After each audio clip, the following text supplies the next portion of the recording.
5, 4, 3, 2, 1.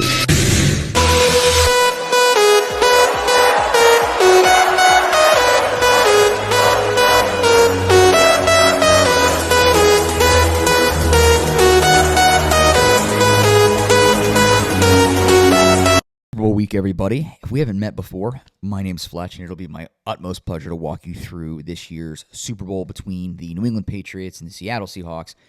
Little known fact, my mother was actually born the year of the Super Bowl, so she turned 60 just a couple of weeks ago. Happy belated birthday to my lovely mother, Annette.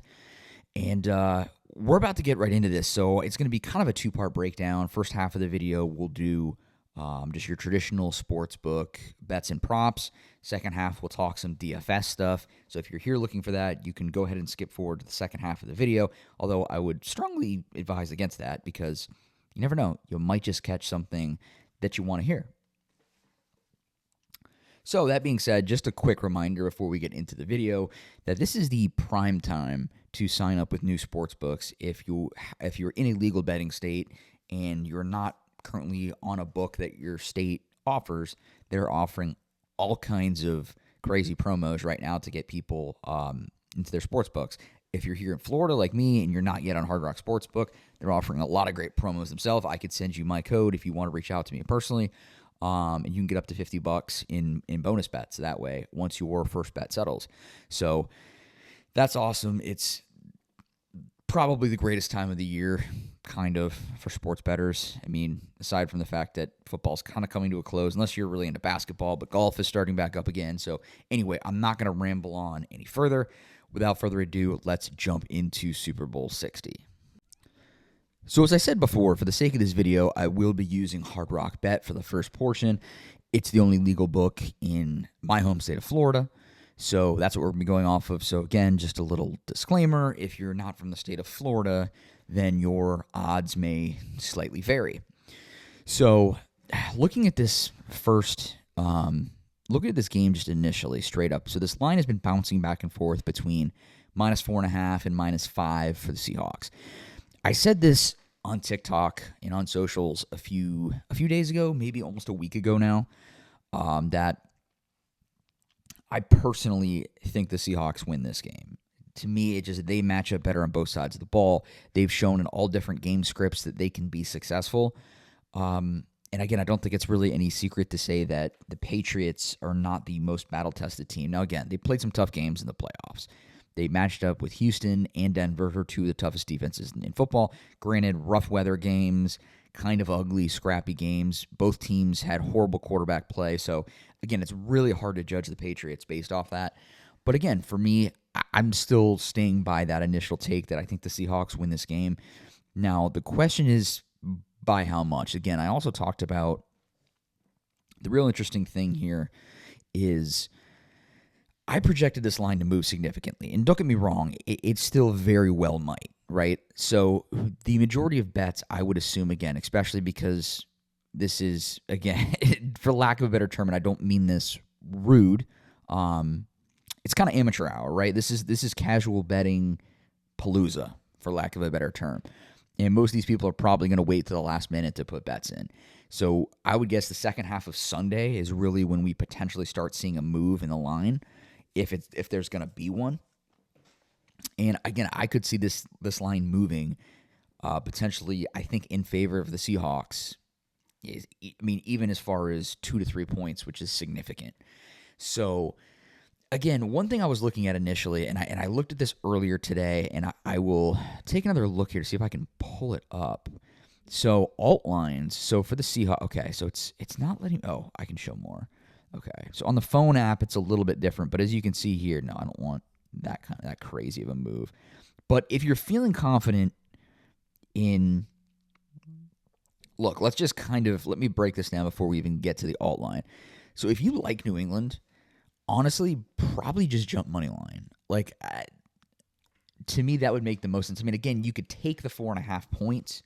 -105 is essentially pick 'em, so you're really not, you're essentially betting that even money. So that's not a horrible value. And again, I think if you're confident in the Patriots, I don't know. To me, it seems like money line's probably the way to go there. And but but I think more so people are leaning Seahawks. That's the vibe I get. Now, I have heard from some bettors that they're leaning Patriots. Again, only one that comes to mind, and I won't mention his name out of respect for him.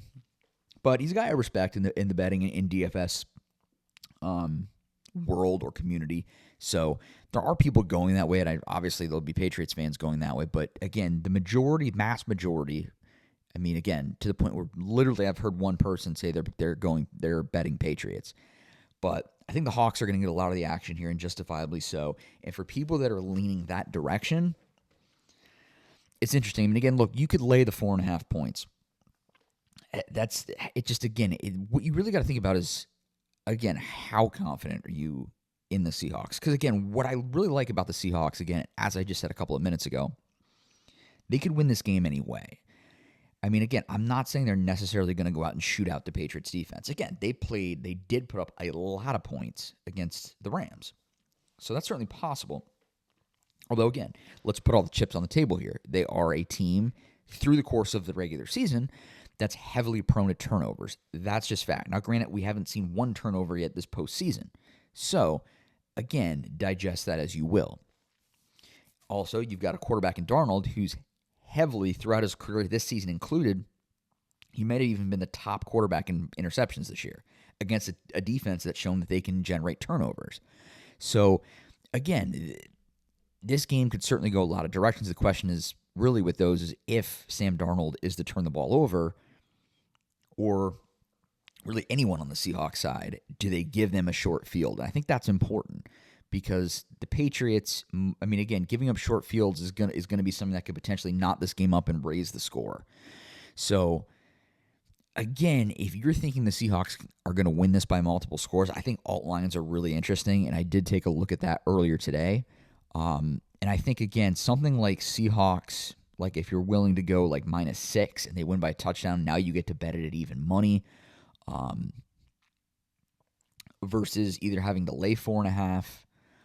I guess even laying 4.5, where I'm totally like, this is normally it's like a right-left scroll thing on the phone app, so forgive me. Laying 4.5 is -115. If you boost it to 6 or 6.5, you can get it at plus money, which is nice. You could lay 7 at +125. So there is some pretty good value there if you're feeling that comfortable on the Seahawks. I'm not saying necessarily that I do. My move,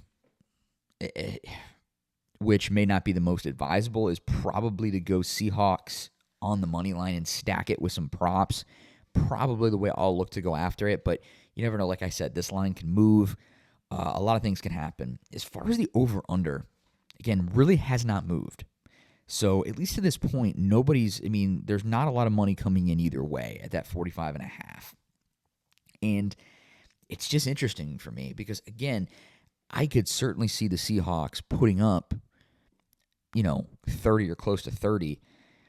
The question is how much offense, do we see out of the Patriots? Again, and that's one of my issues with the Patriots in this game, is the Seahawks have shown us time and time again that they can win a shootout game and they can compete like that. The Patriots, I just don't know, especially against the Seahawks defense, if I feel comfortable that they can go out and put up big points.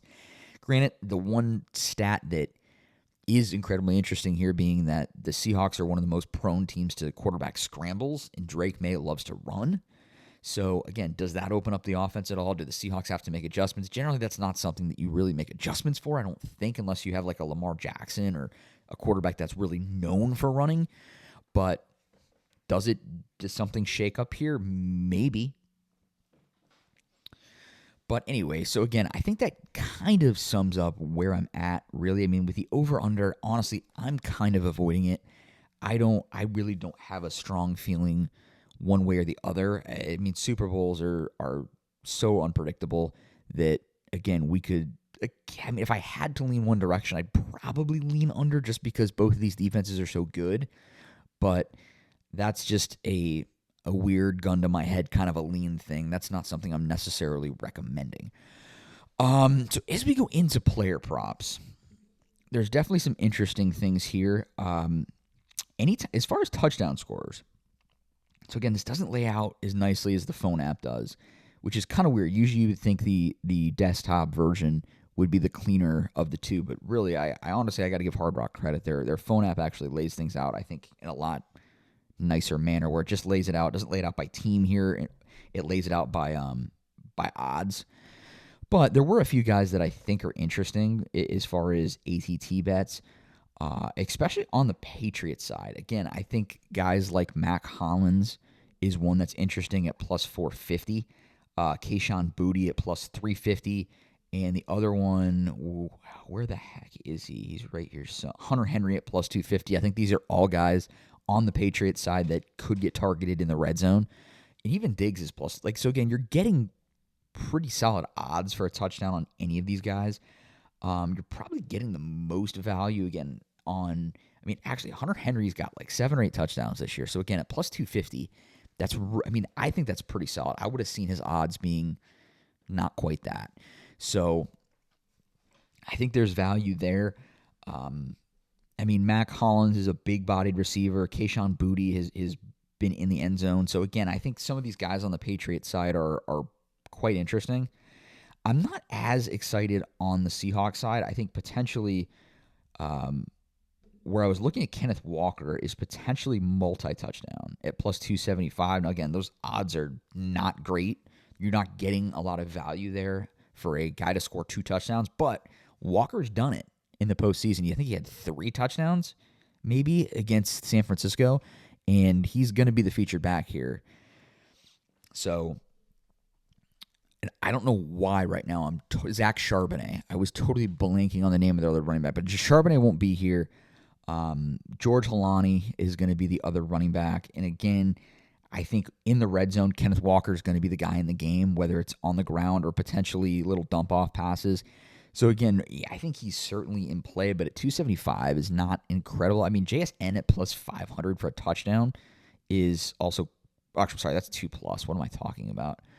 So JSN is minus 115. Kenneth Walker's 185 for an anytime TD. So again, just not really great odds here as far as, the anytime TD. The one that is kind of interesting to me is AJ Barner, but again, I just don't. I think he's the tush push guy for them, which kind of makes it interesting. But at plus 225, it's just, again, not incredible value there. So, again, and I'm not really an anytime touchdown bettor. I know people love that, which is why I'm talking about it. But, again, really not my favorite in terms of, potential props. I do like looking at passing yards. And, honestly, Drake May is really interesting to me. I don't know what to think of Darnold. I know the Seahawks as a team love to run the ball. And, again, if you think the Patriots are going to be able to stop them, okay, maybe then you can look at Darnold's numbers. But again, I think there's a real good chance that the Patriots are playing from behind in this game, and Drake May might be in a position to have to throw the ball. And again, look, I respect Ramondre Stevenson, but I don't think this Patriots run game is, I don't see them having a ton of success on the ground. Let me put it that way. I think Ramondre Stevenson will be fine.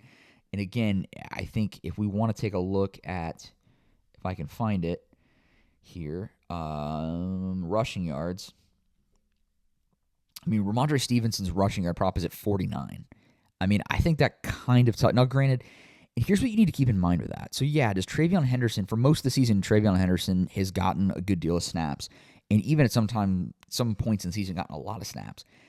But in the last game and really through the playoffs, his snap numbers have kind of decreased, and they've really leaned on Ramondre. Maybe it's because they're more confident in him with pass blocking and in receiving, which is certainly a possibility.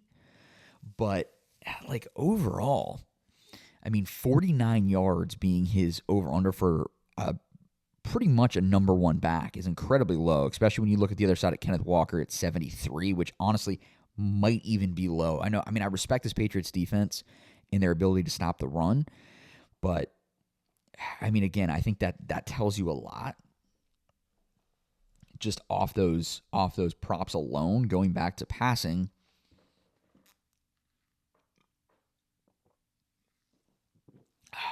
Sorry, I need to wet the pipes there a little bit. Again, I think if I was going to lean somewhere, I would lean Drake May, and I think honestly, it's not any disrespect to the Seahawks defense. I just think he's potentially going to be in positions, whether it's garbage time or they're just playing behind, where Drake May is going to have to throw the ball. And I think 224.5 is a low enough number where I would feel comfortable taking the over on. Now, granted, you can see the odds on the screen there, minus 120. You're really not getting any value on that. But again, is potentially a layer to a parlay, or I don't think that's a horrible place to go, and I'm probably not going near Sam Darnold for reasons I mentioned before. They like to run the ball, and if it's a good game script for them, I don't see him throwing a ton. Now, again, take it as you will. If you think this game's going to be closer and Darnold's going to have to throw, and you think they're going to stop. You think the Patriots are going to stop Kenneth Walker? 234 is not a ton of yards, but again, I'll bump over here to DK real quick, and I don't want to. I'm not going to talk DFS yet, but really just to kind of look at numbers. So if we take a look at Sam Darnold, and you look at through the playoffs, he's in his 2 playoff games, his passing yards one. Okay, so you can kind of see the difference in game scripts. So again, against 2 games that they beat Seattle pretty soundly, 198 and 124. And then Carolina 147. And then again, the games they played the Rams that were shootouts, okay, now he's throwing for a lot of yards.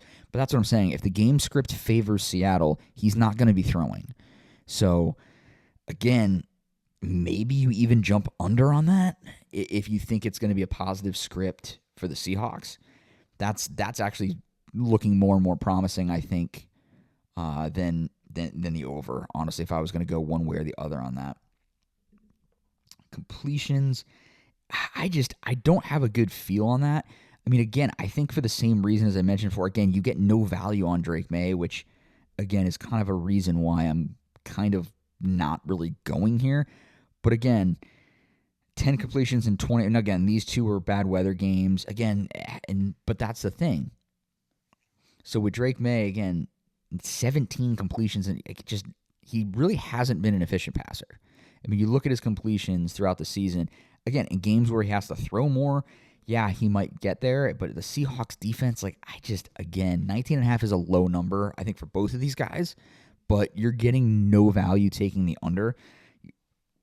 And again, I think it's possible Drake May goes over, but against this defense, actually, I'm sorry. With Drake May, you're getting no value at all at minus 120 betting the over. And the under, yeah, not really a spot that I love for this potential game. I'll take a look quickly at pass attempts. I just don't know. If we look at game scripts, Drake May, 21, 27, 29, and 2 of which were, we know, not good game scripts for passing. So yeah, maybe it's tough again. If the Patriots fall behind, Drake May is going to have to throw, and it's just one of those spots where it's like, okay, he usually goes under, but yeah, not another spot that I don't really love to go to. So let's take a look at where do we want to go next here. Why is it not giving me? Let's see. See, this is what annoys me is as I said before, the Hard Rock phone app just gives you the props straight up. You don't have to dig for it. And alternate, I'm not looking for an alternate prop here. I just want receptions or receiving. Okay, so receiving yards.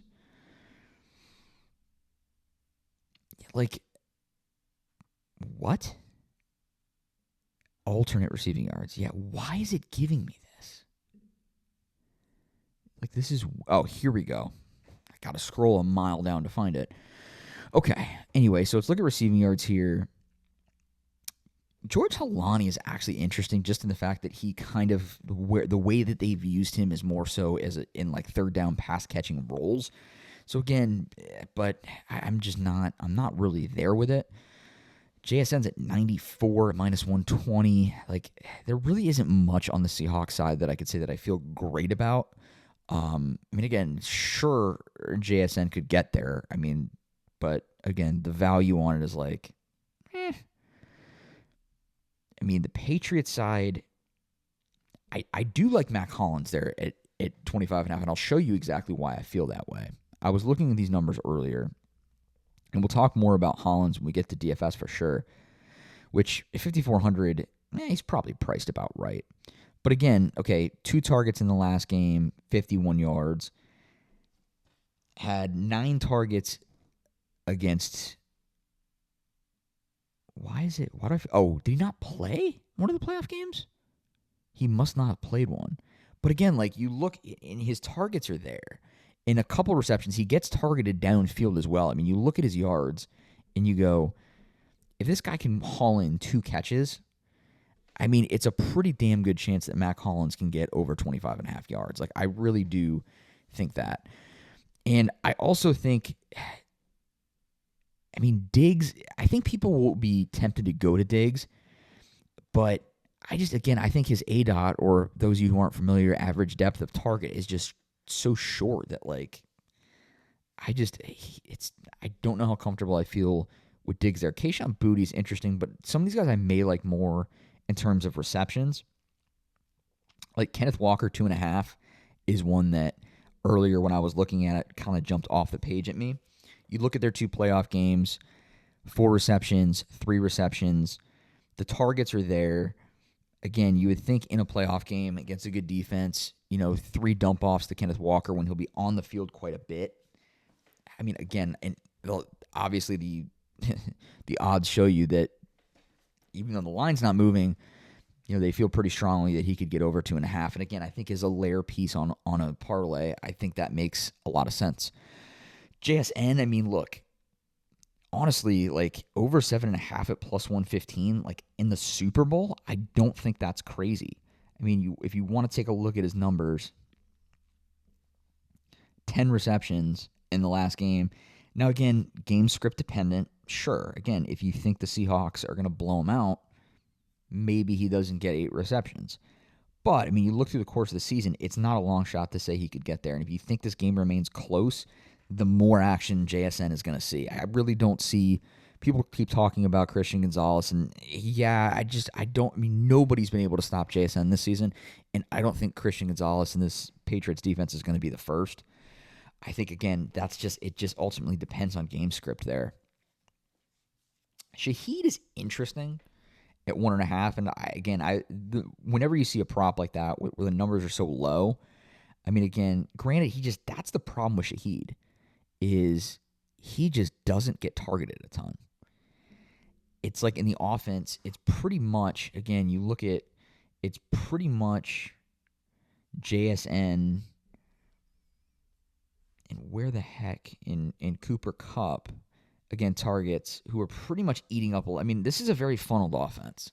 It's a lot of JSN. It's going to be a lot of Kenneth Walker, and wherever the other kind of chips fall. Again, depending on the game script that you think this goes on, if you're thinking this is going to be a close, higher scoring game, then yeah, absolutely. A guy like Cooper Kupp or a guy like Shaheed might make a world of sense to you. They just don't really, to me. Stevenson at 3.5. If it was 2.5, I might like that more. I think Mac Hollins is certainly in play to get over 2.5. Kayshon Boutte at 2.5, and you're really getting value. I mean, 2.5 for Mac Hollins at plus 125. Again, I just had his stats up on the screen a minute ago, and I'm going to pull them up here again. Again, the last 2 games he played before the postseason targeted 8 and 9 times. I mean, again, throughout the course of the season, this is a guy who's been targeted a lot by Drake May. He's a big body. So, again, to have 3 receptions, I don't think – he's done it once in the – maybe it wasn't the playoffs, but, again, I can see it. I really can. I think that's a really fair line, and you're getting really good odds at plus 125 on Mac Hollins and Kayshon Boutte as well, who I believe – again, if my stats are right in my head here – 84. Wow. He's actually priced pretty darn high. But again, you look at it, 6 targets, 5 targets. Now, again, granted that weather was horrible, but again, in a game that should be more passing heavy for the Patriots, I mean, Butte is going to be on the field. And again, to get over 2.5 receptions, like, I don't think that's a crazy thought at all for Kayshon Butte, for a guy who's on the field and gets targeted quite a bit. So as far as receptions, like, that's the three guys that really jump out at me are Kenneth Walker, Kayshon Butte, and Mac Hollins. I think are the three that would be would make the most sense to me. Let's see. And as far as rushing yards, I kind of talked about this briefly. Again, I know a lot of people like Drake May, and he has been running a lot. And again, if you guys want to see the numbers, I'll show them to you.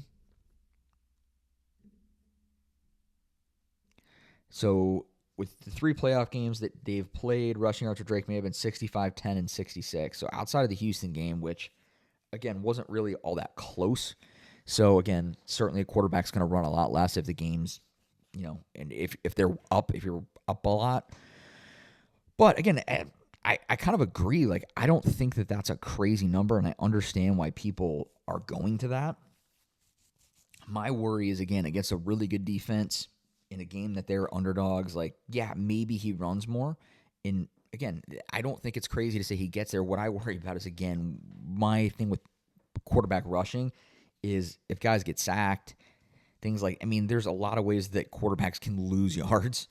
So it's just not a spot that I'm generally comfortable going, especially at 30. Like, if it was like 10 or something, like, whatever. But yeah, so I'm probably not looking to go there, if I'm being honest. But again, Travion Henderson's interesting. Like, if you think he gets back in the game and gets on the field, like, that might not be a bad one. But again, I think K9 at 73 is interesting, and I'll pull up his numbers as well just so we can kind of take a look. I wasn't feeling, strongly about it. I mean, again, ran for 62 yards on 19 attempts against the Rams, and then 116. So, again, he's been running the ball well in this game. But, again, San Fran can't stop the run, at least towards the end of the season with how beat up their defense was. So, it's hard to take that. I mean, the Patriots are going to be a better run defense, I feel like, than any of the teams that they've seen recently. So, again, like, now granted, he's going to see a lot more work. Like, you see these games like 10, 11, 13, 9 carries. Like, he's going to get more than that in this game, I think, for sure. I actually haven't looked at his potential. I think I did maybe look at his rushing attempts prop, but Again, I think the line is good. I'm not saying I feel like there's, strong value going one way or the other. If anything, I'd probably go over on K9, but I just, again, if I don't have to go there, as my dad would say, why would I? So, rushing attempts is another good one. 18.5 is very interesting. Again, if you think this is a positive game script for Seattle, I mean, I can see Walker getting there. I mean, again, he's he's basically the guy on the ground for them right now. Plain and simple. I mean, Charbonnet's out. I don't think they really want Helani to run the ball. He's more of a third down pass blocker, pass catcher kind of a back. So again, 19 carries in both of their playoff games. And again, I think if they're winning this game, barring some unforeseen circumstance, I mean, I do think Kenneth Walker can get there. Again, is it my favorite prop? No. But do I really? I mean, again, if that's something that you're watching, I would probably get it early before it potentially moves, because God knows close to game time that can happen. I don't know about Ramondre at 14.5. Again, I have worries about the game script. I mean, Drake May at 6.5. Let's take a look at that. So Drake May, rushing attempts 10 for 10. Again, a not close game. So again, if you think this script plays out similar, then again, that might be a smash spot, but obviously you're getting shit odds on it at minus 130. So again, to me, it's not really a spot that I'm looking to go. Kenneth Walker at run and pass together combined yards at 98, it is interesting to me. I mean, if you look at K9, I mean, he does get involved, as I said before, in the passing game. I mean, look at this.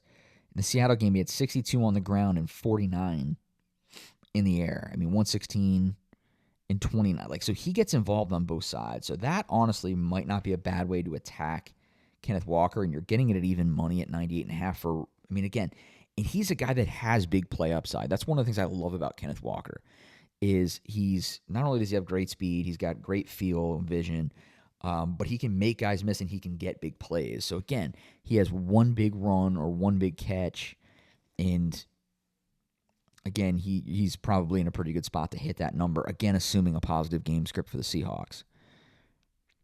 Longest rush. That's interesting, too. But I don't know. Again, that's not something that I think I'm really looking at. Okay, now we got like the alternate. I'm kind of curious if there's any like, okay, let's see.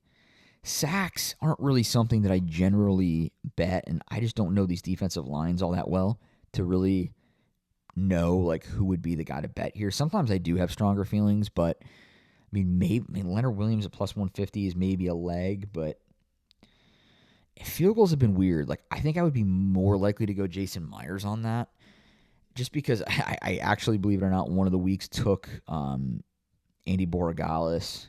Go Canes.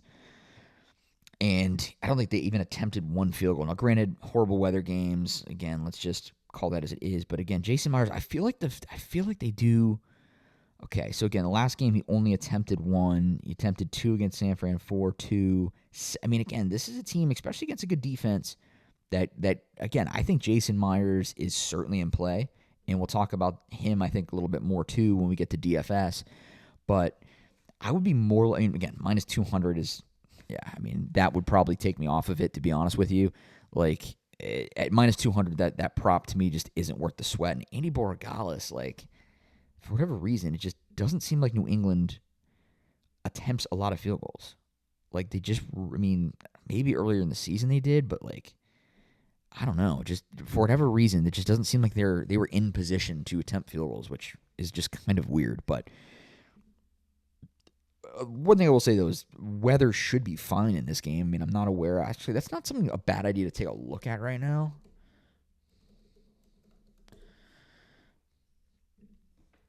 Is the projected weather here. So fantasy tools. Let's see what we got here. NFL Weather Edge. That's what we want. Oh, are you kidding me? They put that behind a paywall now? Wow. These sites, man, I'll tell you what. There's a reason I don't subscribe to any of them anymore.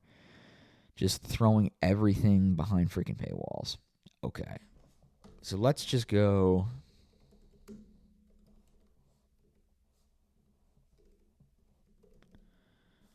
Super Bowl weather forecast.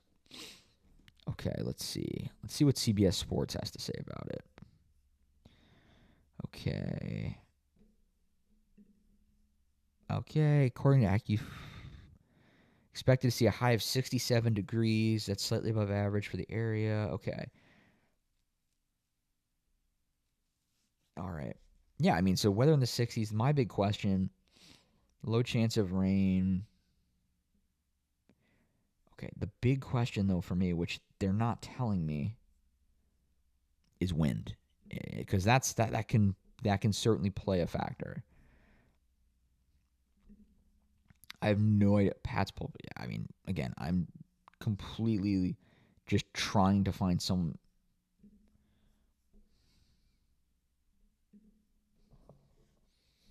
Let's just try this. And you guys probably think I'm such a noob for doing this, but okay. According to the AI overview, who knows? Wind is not expected to be a major factor, projecting a light, manageable breeze of 4 to 9. Okay.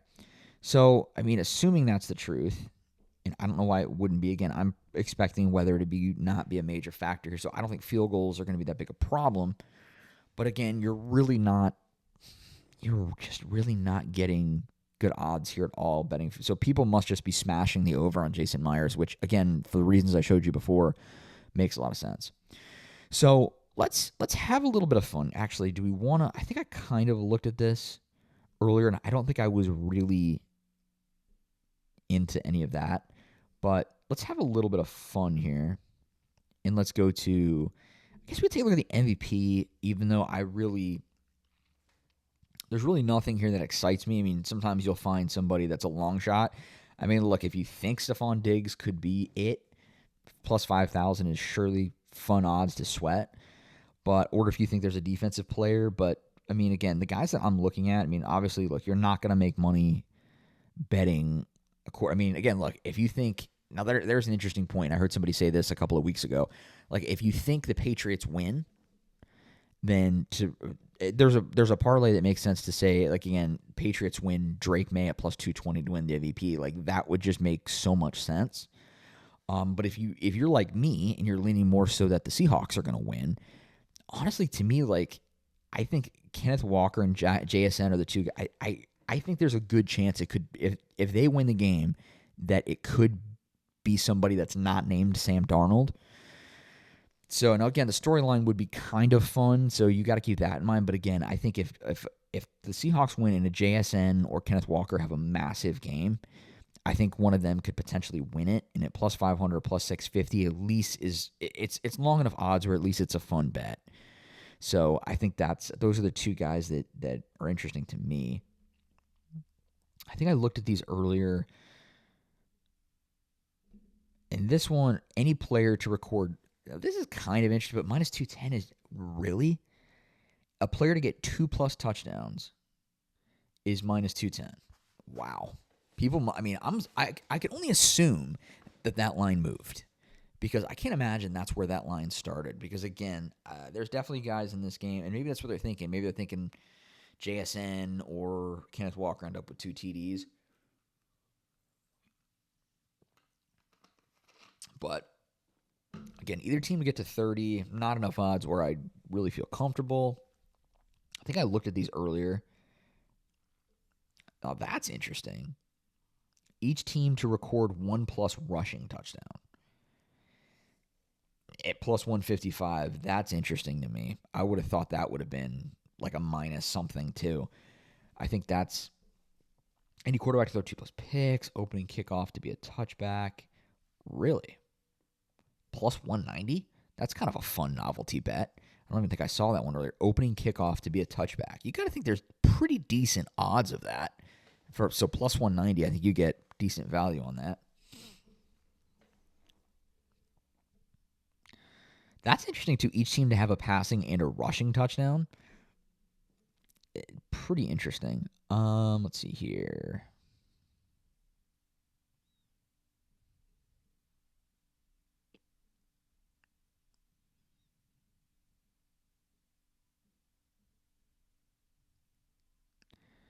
Yeah, I don't think any of these other ones.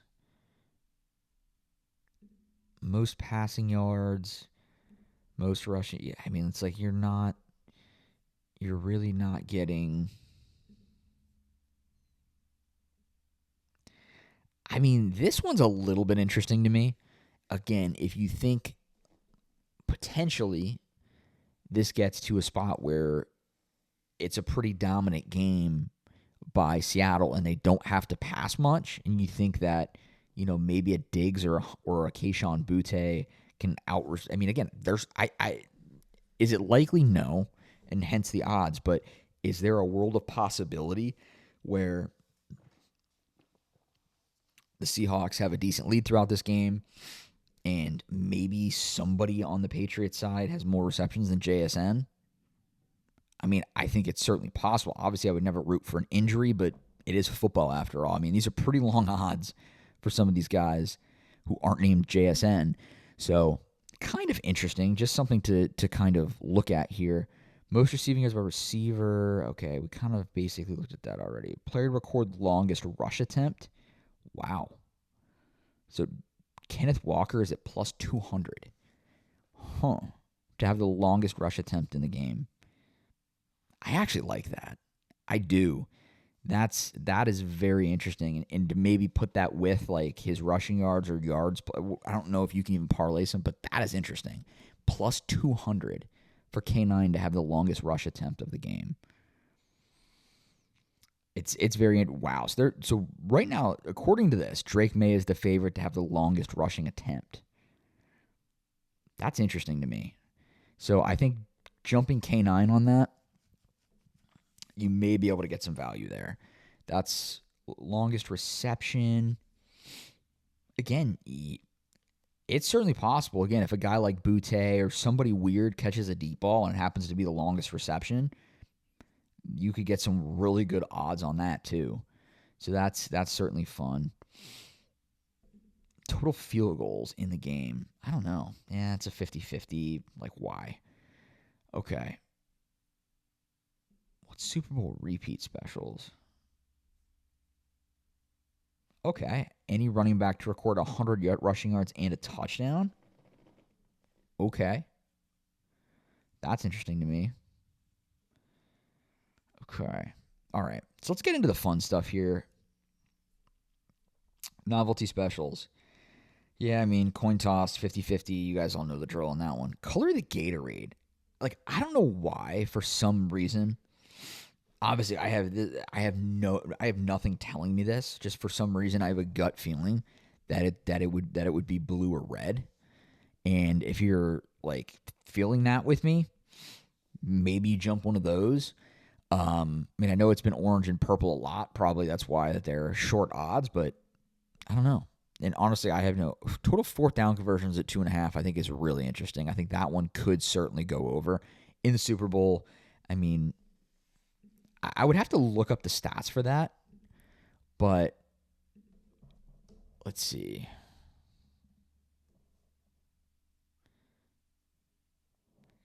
Average. See if AI can pull through for me here. Average fourth down conversions.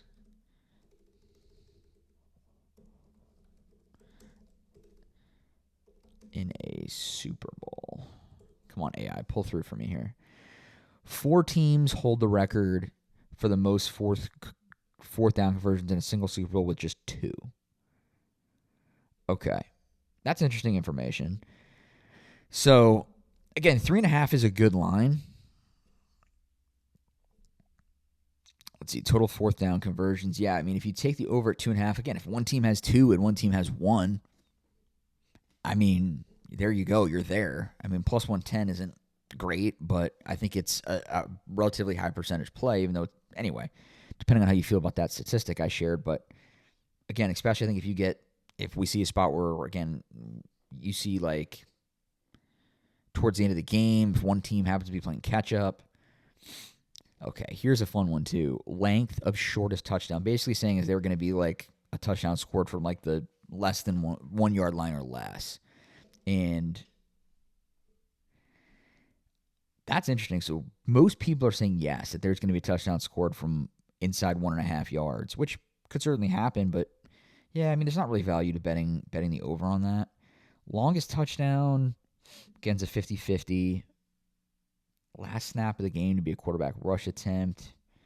Will the score be tied after 0-0? Here's another one I thought was kind of fun. Jersey number of first touchdown scorer. So obviously, again, if you're going to go over, it's kind of pointless at minus 160 in my opinion. But I think the under is really interesting. Under 10. So you think of the players who wear jersey numbers that are 10 or lower. You've got Drake May. You got Kenneth Walker. You've got Drake May, Kenneth Walker, Stephon Diggs, Kayshon Boutte. I want to say Cooper Kupp wears 10, but I might be wrong on that. But again, I think that's certainly possible. Like there's some guys that are high potential touchdown scorers that wear numbers less than 10. So at plus 120, kind of interesting. I think I'm trying to remember what the Florida man special was. Oh, one of the guys from Florida scored a touchdown, which Elijah Arroyo might be inactive, and the other, I don't know about Dearness Johnson, and Leonard Williams is like a DT. So highly unlikely. I'm surprised that 850 is the number. I would have thought it would be. I guess they're expecting Elijah Arroyo to play. Would be my only thought. Fastest ball carrier. I don't know. I really don't know how they're gauging that. If like a Rashid Shaheed like kick return counts. I mean, if that's the case, then I don't know. Maybe him at 120 makes sense, but I just don't know how that's really happening. So I don't know. Super Bowl records. I don't know. I kind of looked at this earlier, and I don't know if I really see anybody like breaking a record in this Super Bowl. Longest rushing touchdown, longest passing touchdown. don't think I see the sack record in this game. 216 pushing, yeah, I don't think I see that either. No, I don't. Rushing yards record, passing, yeah, no, yeah, I don't think I see any of that happening. It is kind of interesting if you are on Hard Rock. I'll just mention this quickly. Like, you can bet Super Bowl squares, which is kind of cool. Like, so you can basically, like, if you know what Super Bowl squares are, again, normally it's like a event you do at a party or, with a group or for charity or whatever, where you just kind of randomly get a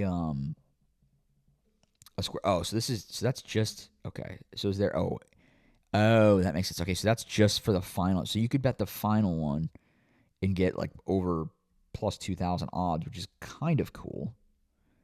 And that's the end of any quarter, which is also kind of cool. Where if you put, if you think a quarter ends 7-0, or with those two numbers as the ending numbers, I mean, a plus 300, 100 to win $300. I mean, that's not bad. That's kind of fun in a sense. I mean, probably not something I'll necessarily bet on. Maybe I'll throw one of them. But anyway, I think that kind of wraps up the betting and prop section of the show. I don't think there's really anything else that I want to do. Okay, here's another. Okay, I didn't look at this, and I'm glad that I did. Total points per team. And yeah, I mean, so to really get good value, I mean, again, if you're adding this into a parlay, maybe you want to take the Seahawks. So I'm guessing 24.5 is their number, just based on that being the middle, and you can go up or down to. And the odds would certainly make sense. Like, that's kind of the projection is 24.5, which I think is a really good number. So again, like, yeah, I don't know how comfortable. I mean, again, I would say for the Seahawks to win, but again, I have my doubts about the Patriots offense. Like, I think even if they struggle, but again, I still think, again, if I had to say anything, I'd probably say over 24.5, just based on, I don't know, history.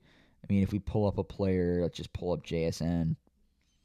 Okay, 131, 141, one with 13 points in that game, 127, I mean, so again, it could go either way, and I think that's probably the reason why I'm not, like, jumping at that one. I mean, the Patriots, okay. Yeah, I mean, Patriots over 20, I think, is interesting. Now, granted, they have struggled, but it's certainly interesting, especially if you think the Patriots win. I think taking their over in points makes a lot of sense, because I think for them to win, they're going to have to score 20. Like, I don't see them winning a 17-10 kind of. I just don't see it. But that's just me. So let's talk some DFS here, just because, I mean, on DraftKings, which is where I play my DFS, they are doing the Millie Maker, which I think I'm not 100% sure how they do it these days, because I don't play as much DFS as I used to now that sports betting's become legal. And with that being said, I think a lot of people have kind of followed suit, which is why we're kind of seeing, like, these tournaments not be as great in terms of, like, payouts and potentially entries, because I think people that now that there's a lot more legal betting states, people aren't jumping to DFS. It's just not as popular. Like, at least they did it for the opening week, but usually for the Super Bowl, you would think usually they do for the Super Bowl Millie Maker, it's cheaper than 20. Usually it's like, I don't know if I think some years they've done the $5 Millie, but maybe it was even 15. 20 is a little bit steep, but it's not terrible for a Millie Maker. But again, you're keeping in mind you're playing a contest with up to 264,000. Granted, it's, as I'm recording this, it's Friday night at almost 11 o'clock, and there's still not even 100,000 people in. So again, look, maybe that number could certainly jump on Sunday for the Millie. But again, like the $3, what's the first place gets 75 grand. I mean, that's certainly not bad. But again, that used to be like a, back in the heyday of DFS when it was really booming. Like the $3 contest would be like 100 plus, 100K plus to 200, even 300K payouts. And you were getting Millie Makers at, so again, the value of DFS has certainly dropped, but nevertheless, it's still fun to be able to, potentially bet little and win big. So that's always a lot of fun. So let's take a look at some DFS. And again, if you're not, how do I want to say this? If you're not a regular DFS player, not somebody that plays a lot and really understands game theory, I'll kind of lay that out as brief as I can. It basically, again, so essentially this is a showdown format, so you have to pick a captain, and that player gets 1.5 times their points, but they also cost 1.5 times the salary. So again, as you see here, as a captain, JSN is 17,400. As a flex, he's 11,600. So just so you get the idea of how that works. Now, if you're over on FanDuel, again, kind of take what I'm saying with a grain of salt, because pricing is going to change. Well, it's probably going to change normally because it's just a different site, but also the captain position, or as they call it, the MVP on FanDuel, you don't get, there's no price penalty on the MVP where there is on DraftKings. So that's, it kind of changes the game theory a bit for sure of who you can captain and then ultimately who you can play around them. So anyway, I think the big thing to start off here is, again, as we talked about with betting, you need to have sort of an idea of a game script that you're trying to play out through your lineup. And so again, like, you could start with captain, but again, you're sort of predicting the game and then picking the players that make sense within that game script. So again, looking up at one thing that I'll say this in terms of just a bird's eye view in general is they've definitely made this game a challenge. Like, no questions asked. Like, even if we don't look at captain for a second, I mean, again, you've got JSN, both quarterbacks, and Kenneth Walker. I mean, Kenneth Walker isn't 10,000, but he's touching it. So these are all incredibly high. I mean, it'd be very unlikely. I'll just give you an example. So let's even say Kenneth Walker, right, who's the cheapest of the four. Let's say I made him a captain, which will probably be popular. And let's say I went Drake May and JSN, which I think is probably popular, but also something that makes sense. Now you're sitting at 42 remaining. So again, just to give you an idea, if you were going to try to pick three players in this region, I mean, you've got Shaheed, who again is probably a kind of a dart throw because he would need a kick return or a long touchdown to really be viable. You got the Seahawks D, which honestly isn't bad. I mean, Barner's at 48, but as you get, Travion Henderson, who, again, there's no clear role for him. Hollins is a guy I like. I mean, again, you could certainly do this. Again, if you're a person that thinks Helani makes sense, I mean, I know a lot of the sharp guys are leaning there. Again, put up 6 point at 2.4K, put up 6 points in that Seattle game. Again, I think he's sort of game script dependent. I mean, again, you look at, 3 rushing attempts, 4 targets. I mean, again, not bad. I think what I really want to look at, though, and I think this is something I always look at with DFS, is NFL snap counts. It's just important knowing guys that are on the field and what their potential role is, especially in the playoffs. So I'll take a look first at Seattle. And we look at running backs. So the 2 playoff games, obviously Charbonnet played the beginning of the first playoff game, and then got hurt, and I guess Kenneth Walker played the rest of that game. And then in the NFC Championship game, you had, again, Kenneth Walker's role stayed shockingly about the same at 63%. And Helani was out there for 34%, which was 23 snaps, which is significant. Now, again, that was a shootout game where they had to throw. But, again, it's essentially spelling him. And then Cam Akers was in, again, probably for like a play. Which, again, I don't really expect that role to necessarily increase. Maybe he sees 2 or 3. But oh no, that's on the season. Sorry, but again, I think if they're going to take Walker off the field, it's probably going to be for George Helani. Just again, based on almost, if nothing else, just the fact that he has a different skill set from Walker that they like, so it just makes sense for him to be kind of the sub piece. And if we take a look at New England, I mean, and here's what's interesting again, right? So So we go into the playoffs, 63-41. I mean, again, that's pretty close to sort of what we've seen throughout the course of the season. Then you get to, which that was, okay, so first week of the playoffs. Second week of the playoffs, it went more towards Ramondre. It's actually, yeah, it's 62-30. Well, pretty close to him. Then here's what everybody's freaking out about. The last game they played, and again, maybe it had something to do with the weather, who knows, but Ramondre played 94% of the snaps. Travion Henderson was out there for 6. Now, there's one of two ways you can look at this information. You can either say, okay, I'm going to capitalize, which, again, some of the sharp DFS players are saying, look, I'm going to capitalize on the fact that people are, because of this information, are not going to want to play Travion Henderson. Now, granted, Travion Henderson is, 3,800 is very cheap. I mean, again, if you think he can get out, if you think that was a fluke and he'll end up back out there for 20-plus snaps, I mean, again, that's not to say that necessarily Travion Henderson has really done much with them. I mean, again, he saw 9 rush attempts against the Chargers, 4.6 fantasy points on 27 yards. And against Houston, that might be why he didn't see nearly as much. I mean, just was inefficient. 2 yards a carry, 25 rushing yards on 12 rushing attempts, 3 fantasy points. So again, like, there's certainly game theory that could say that he could make sense, but it's just interesting. And again, I'll talk in a minute a little bit more about games theory, but again, looking at receivers. So again, obviously, I guess Matt Collins had a little bit of an injury here, but coming back so if we look at the first playoff game without Matt Collins, okay, so we had Butte, it's still the number one in snaps on the field at 83%. Diggs was out there for 50%. Kyle Williams at 34. I mean, DeMario Douglas gets out there. Then you get to the AFC Championship. Butte is out there for 63. Matt Collins now on the field at 61%.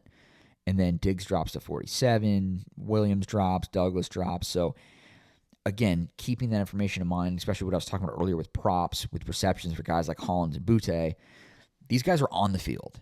So, again, you just never know, especially against a good defense, right? I mean, you could have the intention of throwing to Stephon Diggs, but again, if he gets covered and these guys are on the field, there's always the potential for a target and a reception. So, anyway, going back to what I was trying to say here. So, again, trying to piece a lineup together, I mean, likely you're going to have to punt somewhere if you're going to try to get 3 of these top guys in there, even with K9 as the captain. So, again, let's say, I do like Matt Collins, so let's put Matt Collins. That puts us at 45 average. Let's say I went Seahawks D at 44. That puts us at 47. So the best player we could get, we could go to Shaheed. We could go to the other defense. We could go to Henderson.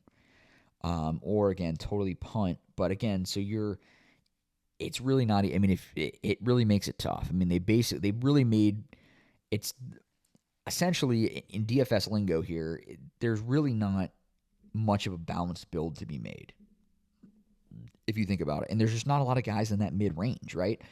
Okay, you've got Kayshon Butte, who Myers is at 8,100, which is just, I mean, again, you look at his points, but like I said, they kick field goals. But again, 8,100, oh no, that's a captain. That's why I'm freaking out at his price. 54, okay, that makes more sense. But still, 54 is decently expensive for a kicker. I mean, Cooper Kupp, again, I mean, look, his workload's there. Again, unless you think this game goes heavily the other way or heavily in their favor. But again, like Cooper Kupp's not bad. But again, to try to build a balanced build, I'm just thinking of how you would even do that. Again, I'll stick with Kenneth Walker just because, again, I think he's probably got the most consistent role of anybody in this game. And outside of JSN, I mean, him and JSN would probably be 1 and 2 of the guys I would say have the highest point potential, unless Drake May just goes nuclear in some type of garbage time scenario. So, I mean, again, like I said, you can't really avoid these guys because everybody else just does not really have a ceiling at all. So, it's just tough. It really is tough to try to build without really going to 3 of them. And honestly, if I was going to rank them, it's pretty tough. I mean, Kenneth Walker and JSN, to me, honestly, may even beat out the quarterbacks. I mean, again, Drake May, just in the playoffs, and he's going to get against a really good defense, even if you run. I mean, I do like him better than Darnold, just because, again, I don't see this as being a spot that Darnold has as much of a ceiling.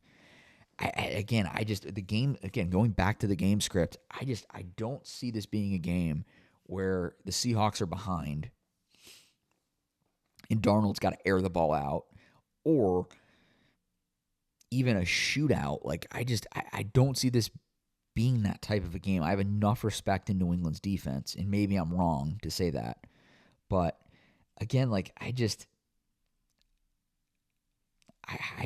don't know how comfortable I feel with Darnold. And again, it's like, if you're going to play Darnold, you have to have JSN, and then it just makes things really uncomfortable. And honestly, like, Drake May, because of his rushing upside, also makes him like just a little bit more valuable to me, in my opinion, and probably anybody's opinion. So like I said, I mean, look, building lineups is certainly not going to be a layup. I mean, again, so let's try to build one out here and make the game script a little bit interesting. So again, let's go off what I'm kind of thinking, which is, again, I think a guy like Kenneth Walker, and that's the other reason I like Kenneth Walker at captain, is you do get a little bit of that savings. Like, for example, if we were building out like I did before, let's say I put JSN at captain, right, and I had Walker and Drake May, now we're really scraping. So again, even if I went Seahawks defense, Mac Hollins, now I'm at 38 for my last guy. I mean, again, you have to throw a dart. Whether you go Travion Henderson, Demario Douglas, Halani, like somebody that's not going to be on the field much, unless you're going to go with a double defense build, which again isn't horrible. Like, you could, I mean, there's a world, I think, where that ends up making sense if this ends up being a low scoring kind of a game. But if that's the case, like, do you really want JSN as your captain in a game where, like, with this particular build, like, for JSN to be the optimal captain, because he's so expensive, he would have to have a monster game. Because, again, now with the 1.5 boost is big, and again, having the top scorer of the game be there is great, but you got to remember the other 5 guys in the lineup also have to come through. Because one guy isn't going to make, one guy could certainly break your lineup, but one guy isn't necessarily going to make it. So the other thing too is you got to think about duplication as well. So again, the more unusual you get with the way you build and the players you ultimately choose, if those lineups end up doing better. And again, there's edges too, again, because if you have guys that are less owned and they do well, now you have a major leg up on the field. Personally, I don't believe in any type of ownership projections. All these DFS sites and these people out there want to talk about, oh, this is our ownership project. Honestly, in my opinion, they're kind of trying to sell you tools, in my opinion. Like, the only way that you can truly have a feel for what the odds are on somebody's ownership in terms of how many people are going to, in terms of, percentage of the field that's going to have this player in their lineup, is just basically off feel and off experience in knowing players in certain situations and how they end up getting played. And again, obviously these sites, like, again, have a lot of sharp players, but honestly, it's nothing more than a guess, is really all that it is. There's no metric. Unless you were literally going to send out like a survey to all the sharp players and say, hey, what percentage do you think you're going to play this guy? And then taking an average. I mean, unless that's happening and I don't know about it, the only way to really project ownership is to go off feel. And so again, you can kind of, again, should have a pretty decent idea of, like, okay, this guy should or should not be relatively highly owned. And again, so what I think is interesting, again, is, does it make sense to try to get away with only 2 of these big names? And that's another one that, again, one spot that I might potentially go to just to be a little bit different is to play no quarterbacks. It's definitely an interesting one. So let's say, again, if I didn't go quarterbacks, I'm going K9, obviously JSN. I think going Seahawks defense, like maybe you go Jason Myers. And then you can probably, like if I played, let's say I went Mac Hollins at 36, now I'm at 10. So I could get up to pretty much, I could play Ramondre Stevenson if I wanted to. Honestly, the guy that is really interesting that I'm not getting to is Kayshon Boutte, who, I mean, again, I just don't like, I feel like people aren't interested in him for some reason. Like, I just don't hear anyone talking about him for a guy that's on the field a lot in a game script that I think benefits him. And again, he can get in the end zone, and it is I do like Boutte. I mean, again, now that would be a really interesting lineup. Now, what's kind of weird about that is, like, again, obviously there's no quarterbacks. I mean, I do have two Patriots pass catchers in here, which, again, I think makes sense. On the Seahawks side, you obviously have Kenneth Walker. Again, this potential game, so if you're expecting Kenneth Walker to have a big game, JSN probably still does well. I mean, again, I think it does make sense. Like, if the Seahawks defense plays well, I mean, there is certainly a world where something like that can make sense. And leaving 4,700 on the board will automatically make you rare. I mean, nobody's leaving that much salary. Like, they will go, okay, well, let me take Mac Hollins out and play, which, again, you could do this too. Like, okay, I'll play Hunter Henry instead. Even that one, even there, you're still leaving 1,300. And I like Henry. I think he's kind of touchdown dependent. Like, you look at the games, okay, I guess he had 10 points there without a touchdown. But, like, yeah, I mean, he's pretty touchdown dependent. And, again, he could certainly get in the end zone. I have no problem with playing Hunter Henry. But it's just, it's very interesting to me.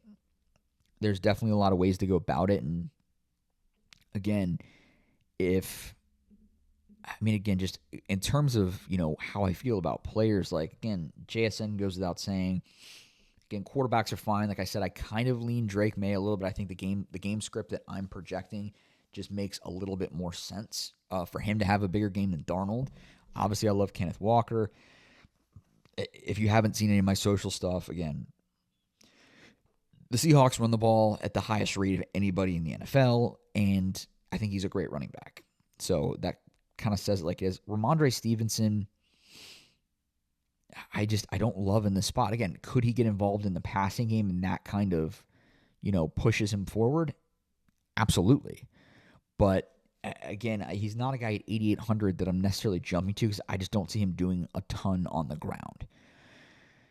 I mean, Diggs is fine. Again, I just think his ADOT is a problem. Again, when you have 5 receptions and 17 yards, I mean, and again, you look at, there's been some efficiency issues as well. I mean, now again, he's had some games for sure, but again, you're talking about a tough defense. Again, like I said, Hunter Henry, I'm fine with. Again, I like Boutte just because I feel like, again, people, like I said before, are going to be tempted to either go up to a guy like Henry or maybe go down to a Mac Hollins or, again, in this range, play a kicker. So, again, I think Boutte gives a good deal of leverage. I mean, Cooper Kupp, again, is fine. 5,200 is probably a good price tag for him. He's certainly, again, I don't think he's got a big ceiling. But again, especially if you're maybe playing a smaller field or a cash game, like I think he's got a good floor for a guy in his price range over like maybe a Myers or a Borregales. Barner at 48, again, kind of touchdown dependent. I don't hate it, especially if you're maybe putting in a heavy Seahawks lineup. Shaheed, like, again, another guy that just would have to have a deep touchdown, I think, to really be viable. I just don't think he gets there on volume alone. And if we go back to our snap counts, I think they'll pretty much lay that out for us. Seahawks, I mean, let's look at what Shaheed's been doing. I mean, 57%. And I mean, that's not bad. I mean, 42% the week before. Again, these two games weren't really close. But again, I mean, that's still under. I mean, he's just not on the field enough to really see a ton of targets. But again, he could get targeted downfield, and a big touchdown could be massive. I talked about Henderson. Again, I like Mac Hollins. I think he could be, I don't know if I necessarily would say sneaky, but for a guy at 3,600, if you need a punt play, he's probably one of my favorites. I mean, Demario Douglas has gotten in the end zone more than once this season, so you know that it's possible. Now, again, he's not going to get targeted much. You're basically throwing a dart on him for a touchdown. And honestly, at the price tag, like, I don't know why you wouldn't play Mac Hollins instead, unless you're, again, strictly going game theory and saying nobody's going to play Demario Douglas because literally he's priced next to Mac Hollins. Then okay. Again, people will play Helani just because he'll be on the field, and if he breaks something or has a few catches, he really allows you to punt a little bit. But that's the thing. Like, even if you're like, I don't even know if there's a like, again, what would you have to do? Let's say, okay, let's even go with my thing, right? Like, if you went with Kenneth Walker as the captain, who's the cheapest of the big four. So you went Walker. If you tried to put these four guys in, yeah, you can't do it. I mean, you would literally have to play like somebody that's, I mean, you'd have to play somebody that there's a legitimate chance that they don't ever touch the field. Like, that's literally what you would have to do to get all four of those guys. Like, even if you play, like, I don't even think you could play Jake Bobo. Oh, actually, you could. Your remaining salary is $3,900 between two spots, so you could play Jake Bobo, and then, I mean, Helani. Oh, wow, I didn't mean to pay. What did the? Okay, so I did something wrong here. Yeah, I did. So yeah, no, not even, because if you try to get Darnold, yeah, you're at $950 remaining salary. Or I'm sorry, $1,900. So even if you played,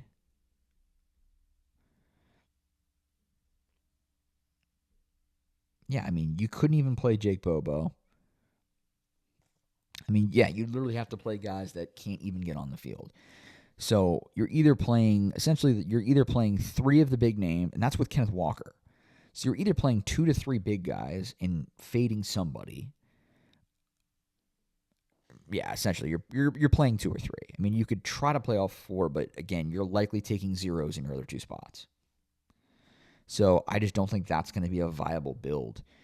So that does make it interesting. I guess I do kind of like that. That probably will keep it from being duped as much, being that you can only probably play 2 to 3 of the big names. So, yeah, I mean, I think that's really interesting. So I think, yeah, I mean, that pretty much is going to wrap us up. Like, I think I covered basically everything that I could. But keep an eye, like I said, on my socials. I might be releasing more stuff over the next couple of days as, this if more stuff gets revealed or prop lines move, stuff like that. You never know. And if you want to, potentially make $50 in bonus bets on Hard Rock, again, reach out to me personally, and I can shoot you a link. So with your